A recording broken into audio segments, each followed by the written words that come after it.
Singapore के वजीर तिजारत व सरमायाकारी टॉन सीलिंग ने आंध्र प्रदेश के chief minister N Chandrababu Naidu से हालिया मुलाकात के बाद एक अहम बयान जारी किया है।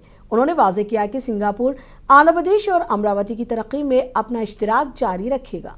सिंगापुर के वजीर टॉन सीलिंग ने चंद्रबाबू नायडू की सिंगापुर यात्रा को एक समर आवर दौरा करार दिया और उन्होंने उम्मीद जाहिर की कि ये दोनों फ़रीक़ीन के दरमियान रिश्तों को मज़ीद मजबूत करेगा।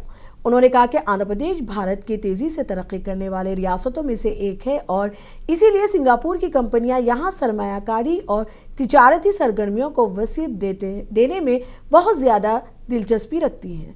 वजीर टॉन सीलिंग ने कहा कि उन्होंने वज़ीर आला चंद्रबाबू नायडू के साथ बंदरगाहों, ग्रीन एनर्जी, डिजिटल टेक्नोलॉजी और स्किल डेवलपमेंट जैसे कलीदी शोबों में सरमायाकारी के इम्कानात पर तबादला ख्याल किया।